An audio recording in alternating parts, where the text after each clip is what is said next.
I've been thinking about transforming these weekend updates into something different. I want to do something a little bit more productive with them, but more importantly, a little bit of higher quality for you.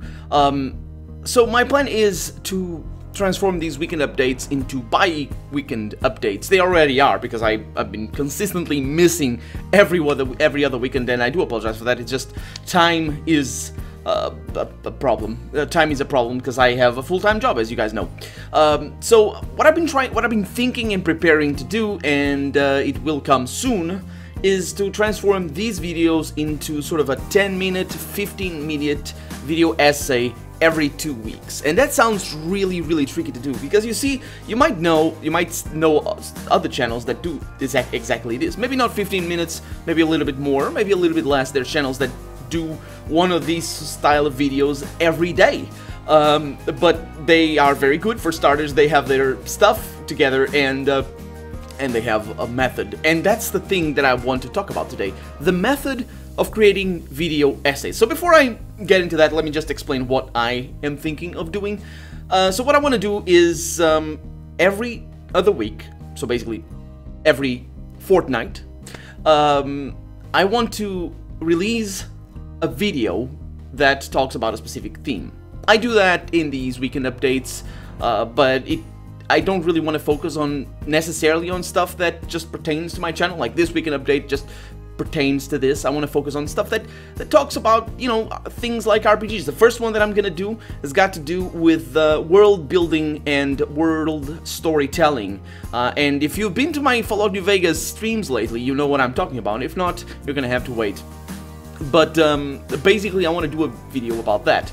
So there's a few things that I require for a video like that, where I basically just talk and have video editing proper. I have gameplay footage, I have images, I have graphs, all that sort of stuff, all that sort of interesting stuff, because that's what I want to do. There's a few things that I need. For starters, I need a thing to talk about, and that is very hard to do. I mean, I've written stuff, I've been writing stuff all my life. I've worked sort of as an amateur journalist for a couple of years. I know what is involved in creating an article, but writing for a video is a different thing, especially for YouTube, because you're not just writing for a video. I mean, if you're writing for a documentary, you write differently than if you're writing for a video essay on YouTube. So everything has to come together, and experience is gonna play a large part in that, of course. But it's an interesting new experience for me writing, and of course then I'm gonna be reading the script. So my plan basically is, in the first week, I do the research, I formulate my thoughts, I write down what I want to say, and these are big texts. These are really big texts, because we're talking about generally 150 to 200 words per minute. You know, if in a normal pacing for a video, somewhere like that. Of course, if I show like footage from a video game, like a dialogue interaction, maybe I'm not going to be talking during that, and you know, that's normal, where I have quotations and all that sort of stuff. But still, we're talking about 150 in general, 150 words per minute, and my aim is to talk for 10 minutes. It's to have a 10-minute video. So we're talking about 1,500 words, and that's about twice the size of a normal article on a normal website. That's a lot of text. That's a lot of stuff. So that's one point. I need to write 1,500 words in 1 week. I need to do the research. I need to have something that is relevant and interesting to talk about. And I need to know my stuff. That's also another very important thing. Now, I have a little bit of a confident in that, in the knowing my stuff already. That doesn't mean I'm not going to do my research, because that's very important. But it does mean that I am gonna really need to focus on the quality of the writing, and I really want to do that.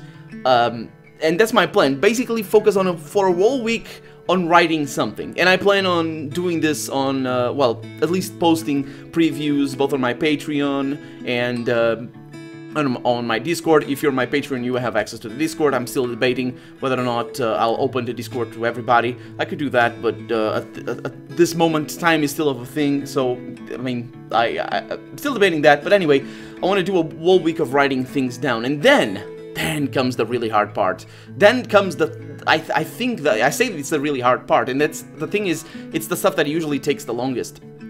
So, which is video editing and getting footage and recording everything. And my plan is to just do 2 minutes per day of recording and editing. It's probably 1 hour every day of doing just that. There's a reason why I'm doing this. I'm still not sure if I'm gonna be able to pull it off. There's a reason why I want to do this. I know a lot of you guys. Well, I mean, what I mean is I know a lot of you guys don't have time to watch all my series. I know a lot of you guys don't want to watch all my series. And I'm very thankful that you're here with me, even though you are in those situations, for those of you that are in those situations, because you just love RPGs or you love one particular series of mine, and that's okay.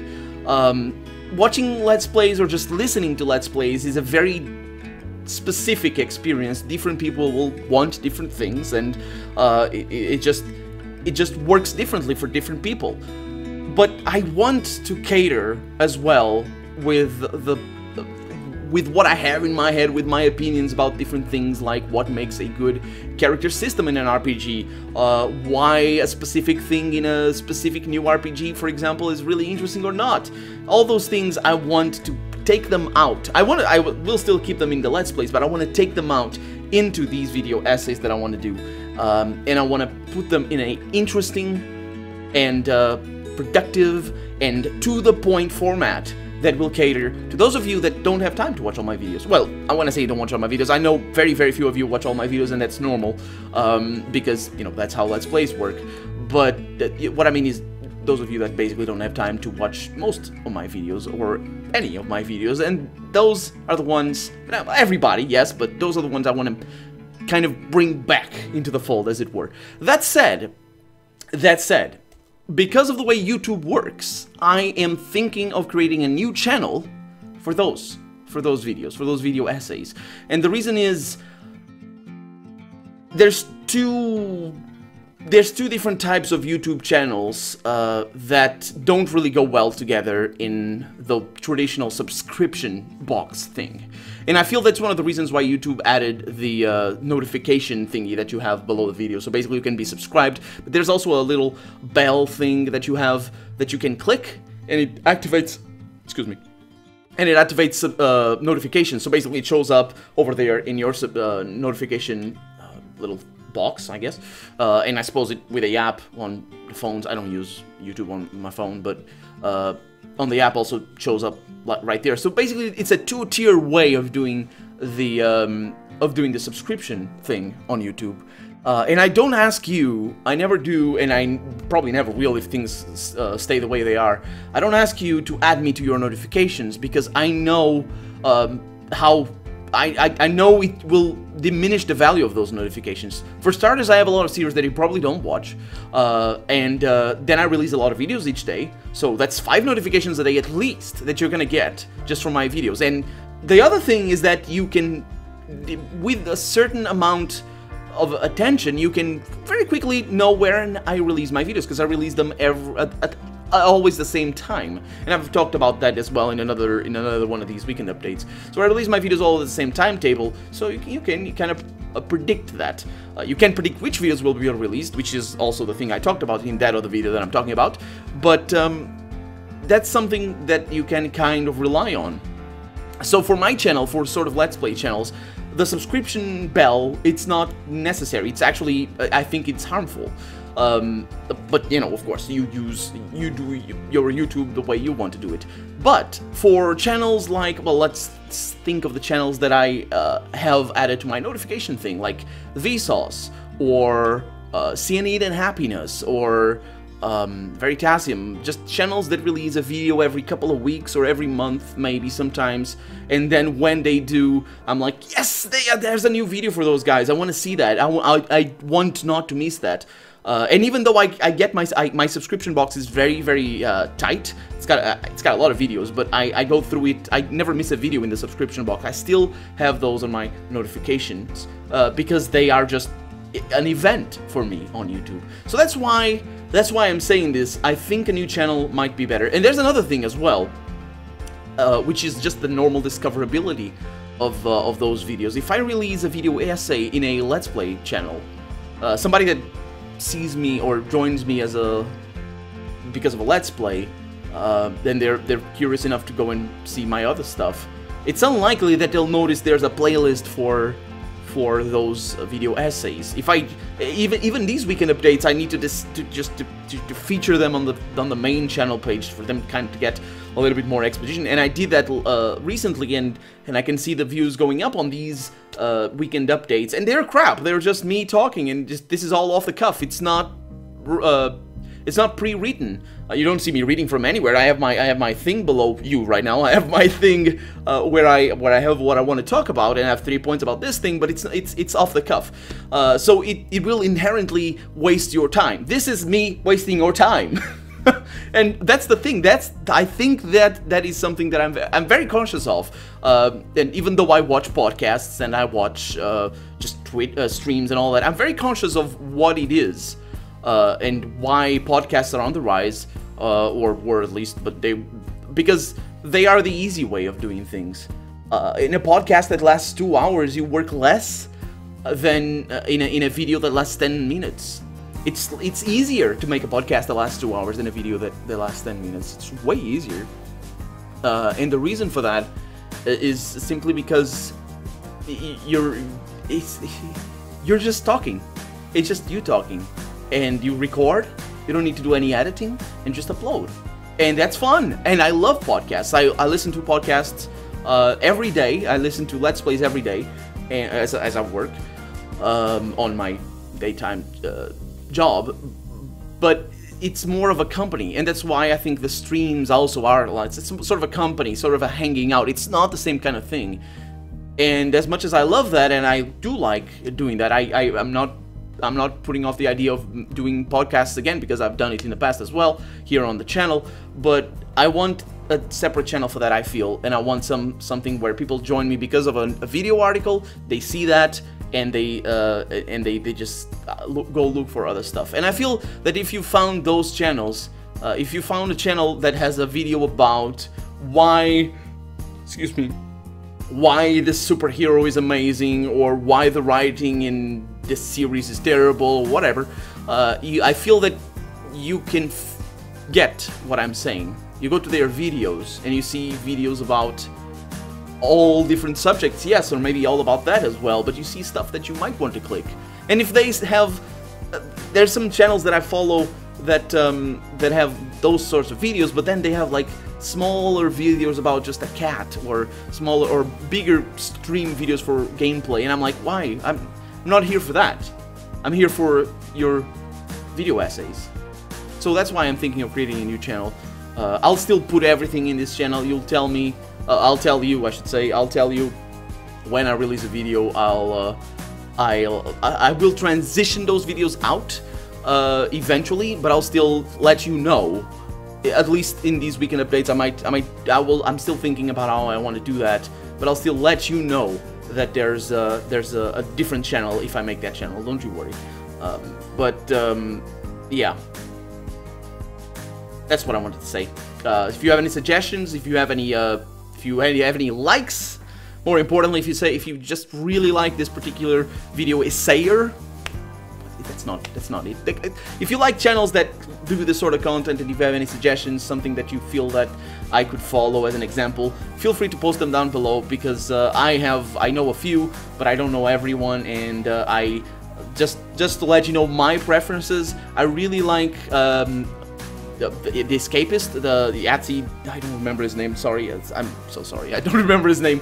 Yahtzee basically runs the Escapist channel here on YouTube. I talked about him before. You guys know him from, most likely from Zero Punctuation. If you know about him, it's an amazing series. Zero Punctuation is basically a 5-minute series every week. It takes a lot of editing, that takes a lot of time. I don't want to do that sort of stuff because that's really, really hard. I do have some tricks where I can program and record the programs that I do and all that sort of stuff, because I work in web development, so I can do that online. I can do just sort of the animations very easily, because like animating a voice for me, I can do it at ease with just keys and all that sort of stuff. I can do other stuff, but yeah, I really like Zero Punctuation, and I really like the way Veritasium does things. Vsauce, well, Vsauce as well, but they're science channels, and also Shadiversity. Shadiversity is very interesting as well. I think without... I don't want to show in those... I don't want to appear in those videos, because this takes time. I think this takes longer. Doing this on a pre-written video is harder and takes longer than doing an animation. And I know that's weird, but it does. Because I need to memorize the line, or I need to have a way to read without looking weird. And that's another thing. I can't just record, you know, straight into the microphone and all this sort of stuff, and just repeat lines and all that. So you'll have a lot of cuts, and then it needs light. If I want a good quality, I need lighting, because I don't have lighting. I have a lamp over here, a LED lamp, or LED lamp, I guess, like 10 watts or something. That's the lamp I have in my room. I have 3 screens all white right now because it's just stacked text and stuff. Actually, that one is not, because it's the preview. And then I have a couple of windows back there. That's my lighting. That's crap. That is crap. That's not good quality. And if I want good lighting, I'm gonna need at least 2 lamps, and those are expensive. And then I probably want things to be high definition, so I can't record it with a webcam right now. And I did pay a fair amount for this webcam, and it's a pretty decent one. It's the best I could find, to be honest, but it still doesn't record properly, so I need a proper recorder. And then XLR would be the best, but then that's like hundreds of... It's just a lot of money. And the thing is, if you start like... yes, maybe in the future I'll be able to buy equipment to record me as I make the videos. But those video essays that I'm talking about. But the thing is, if I start with animations, it's gonna be jarring when I switch back. So it's just, I think animation and doing the animation, or something like, you know, something like Zero Punctuation, not the same sort of stuff, because that takes a long time. But something that keeps you glued to the screen as you watch my 10 video rant, or not rant, I don't want to rant, I think it's kind of overdone, but my exposition really, because that's what it's going to be, about my opinion about something, or news or something like that. I feel that animation is going to be better. So yeah, do let me know your preferences, and if you want me to talk about anything. I have received a suggestion to talk about MMOs from one of you guys. Thank you very much for suggesting that. I really meant to make a weekend update about MMOs, but that's the thing. When I talk about MMOs, I'm gonna need to do my research, because I don't play them. So if you're wondering about that, I don't play MMOs. I like the notion. I have a very nuanced, well, I'll say a very nuanced, I have a very nuanced perspective on MMOs. No, I think I have a more nuanced perspective of MMOs than the normal player, because I've been following them since, not the beginning, because the first one probably was Neverwinter Nights, actually, not Neverwinter. Neverwinter Nights back in 1992, I think so. So I was 5 years old at the time, so I wasn't following them since the beginning. But I've been following MMOs since at least 2002, and so I have a lot of history, and I can see things for what they are a little bit better than somebody that's just joined. So I don't play MMOs, not because I don't like them on principle, but because they're all crap. That's pretty much it. They still take a long time, and that's the problem. I think MMOs, just on a little tangent to answer that question, I will make a video about them, but MMOs take, I don't know why I'm going in this tangent. MMOs just take a long time to make, because programmatically they're very hard to make, and to balance and all that sort of stuff, and the hardware required, they're very hard. So what happens is companies focus on that, and then forget everything else. They don't forget everything else, they just want to make money to compensate for the amount of money they are going to spend making the MMOs, which is another problem. But even if they didn't want to make money, just the fact that it takes so long to program an MMO, it's going to put everything else second place, I guess, as it were. So that's why. But anyway, I'll talk about that. Thank you so much for listening. Stay with me for a little bit, because I'm going to talk about the other stuff that I always talk about on my weekend updates. And I got a hiccup that wants to murder me.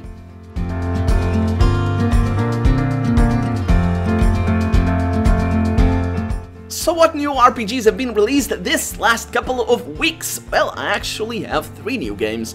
Well, 2 new games that released and 1 expansion. So, Age of Fear 3: The Legend. It looks pretty interesting, actually. It's the 3rd game on a series called Age of Fear. Did I say Age of Fear? I think I said Age of Fear before. It's an indie strategy RPG that top-down, looks very interesting, looks very well done, to be honest, but it is indie. and it has branching campaigns, which is pretty awesome. If any of you has played Darklands, you know how cool that can be. Darklands is a very old game though, so probably not a whole lot of you have played them, but I think that's the sort of campaigns that we're talking about here.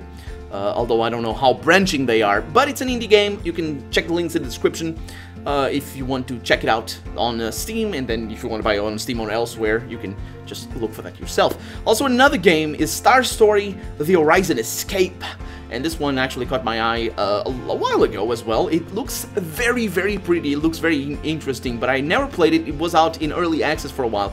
It hasn't had a whole lot of attention, to be honest. It's a turn-based game, and a sort of instance-based, like FTL, for example, or there was another game that was about Vikings or something that was like that. I don't remember the name.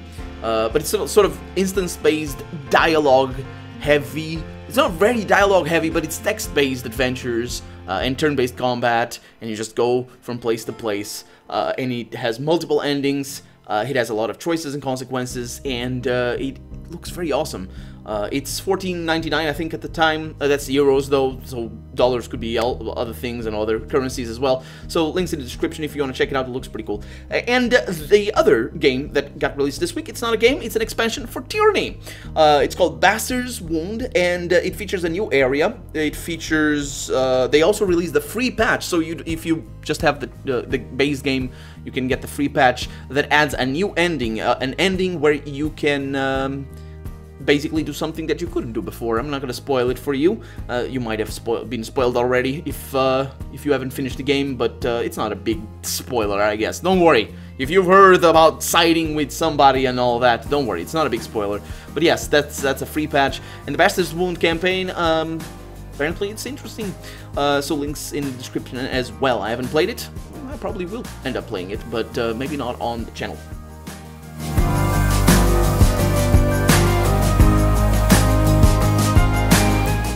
What have I been watching this week? A lot of stuff, this last couple of weeks. But one video I wanted to bring to your attention, you might know this YouTuber, Lost Pause.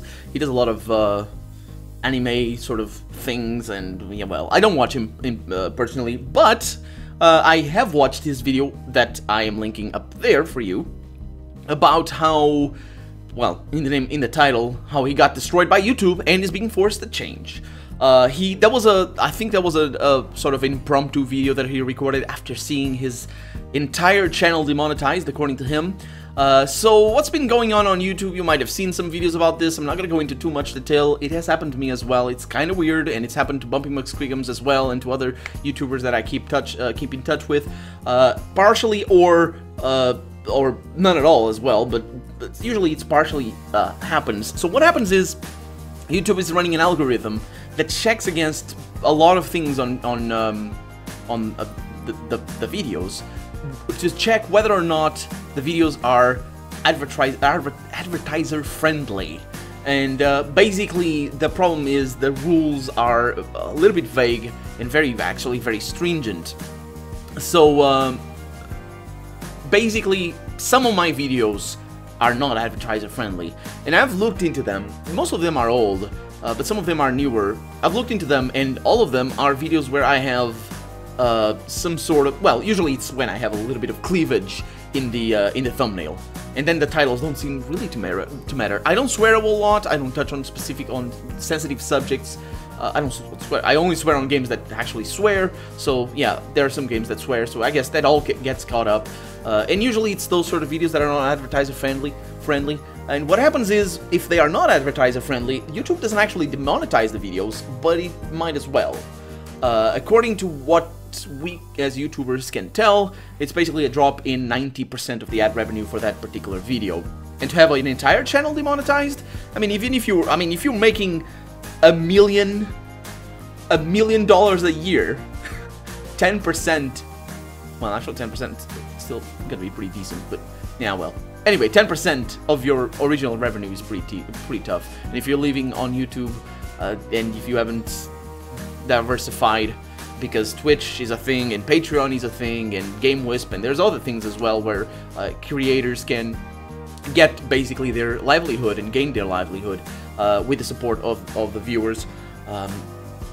that's very tricky. So that's what happened to Lost Pause. I think he's gonna kind of make it back because he does have a lot of viewers, and YouTube, honestly, YouTube favors the people that get the most viewers, because if you have a very niche video, you want just it's demonetized, or not demonetized, but marked as advertised unfriendly. You're not gonna get it reviewed by anybody because nobody cares. But if there's a lot of views on that, YouTube actually goes and watches that video and dictates whether or not that is advertiser friendly. So I do recommend that you check out the video for Lost Pause if you're interested in this. And don't worry, it's not like the rest of his content. He's actually a friendly chap. I don't know if I'm just trying. What I'm saying is, how anime videos are on YouTube. Lost Pause does a lot of those anime videos where he's kind of got innuendos and a lot of fan service, and yes, that's what kind of channel he has. So this one is just a normal video. As I said, I don't watch him personally. I've kind of stopped watching anime for a while now, even mostly because I don't have time really, and money as well, I guess. But time is the thing. So yeah, if you're interested in seeing a little bit of the things, check out that video. I do recommend that if you like any, I've said this sometimes, but if you like any YouTuber really much, go out of your way to support them. Make if you can. And I'm not talking about me in particular. I do have a Patreon, as you guys know. I'll talk about it in a little bit, but it's not about me. Because I have a full-time job. I want to stop having that full-time job, and I want to do YouTube full-time. But that's not about me. This is about the quality of our community. YouTube, you know the problem with clickbaits, and you know the problem with just toxic videos that are crap, and that get a lot of views, probably because they are crap, and that's because of advertising. That's because of advertising. I'm not gonna say too much. But you can come to your own conclusions. But crowdsourcing is the way to go, is the way to keep a good community. And a lot of the channels that I watch that are a little bit smaller and that do the thing that I was talking about before, that do video essays, those channels survive because of Patreon. Or services like that.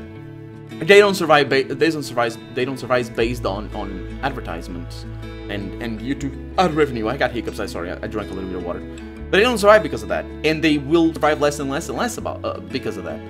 So Patreon is the way to go. So if you really value somebody as a creator, go out of your way to just help them stay in business, because it's a shame if we lose the good channels that we have. And again, I'm not talking about me. I'm honestly not talking about me. Right now I'm the supporter of Matt Barton, and I've talked about him before. He does interviews and he does a very valuable service, I'm very proud to be supporting him, and I want to support more people as well that I follow and that I really value. And those are all the ones that I'm thinking of are not Let's Players, because honestly, Let's Players actually have a better revenue in general. YouTube likes us because we keep people on YouTube a lot more. So, because, just watching a full playlist of a game and you just spend hours and hours on YouTube, and it's good for YouTube in the long term. Immediately might not be, but the thing is, it's good because it creates a habit on you, and that's good for me. It's great that you are watching a full playlist. I get a lot of my traffic, a vast majority of my traffic comes from playlists, and that's awesome. That's what I want of my channel, of this channel. But yeah, so the future can be a little bit scary for some people, for some creators, but it all depends on us as viewers. That's what I'm talking about. It depends on us. We need to support them, the ones that we really like. So yeah.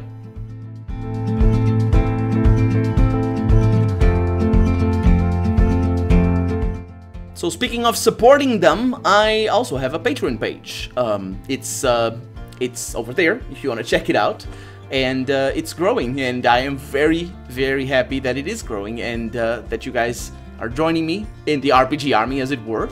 And I want to do a better and better job at making sure that you guys get as best as I can give you the best content that I can do.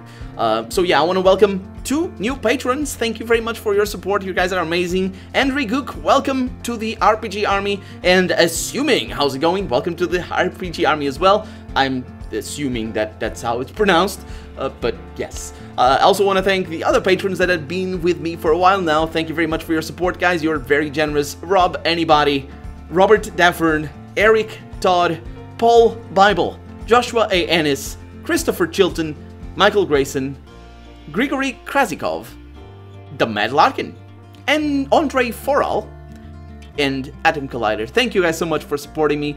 I'm sorry I haven't been posting pre-recorded videos. The time is tricky. I do have a few pre-recorded videos, but I haven't like I used to pre-recorded videos. I am pre-recording a lot of the Long Dark series though.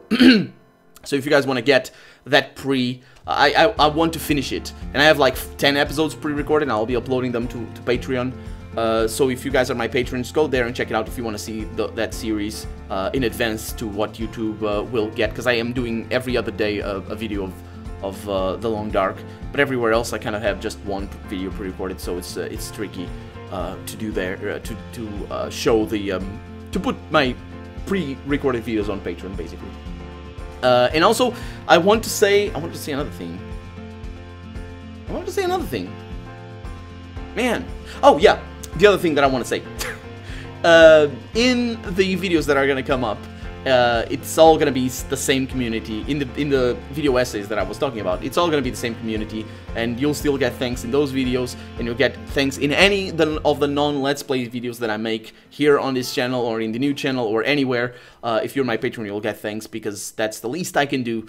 It's really the least I can do. And if you guys have the tiers that I have there, and you want to play with me, or you want to force me to play a specific game, you can ask me at any time if you are of those tiers.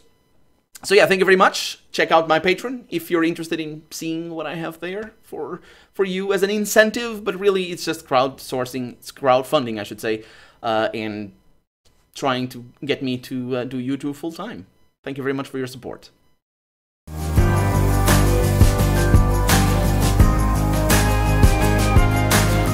And let's end with a quote indeed. I have a link for you down below for this interview. It's a quote by Brian Fargo. And Brian Fargo is the head of In Exile, the guys from Wasteland 2, Bard's Tale, and Torment Tides of Numenera. Brian Fargo was also the head of Interplay back when Fallout was being made. And, well, Fallout 1 and 2, and Icewind Dale, and a few other things. He left the company eventually. I think what was in 2000 that he left the company. I also want to make a video about that, and I've been writing that one for a while.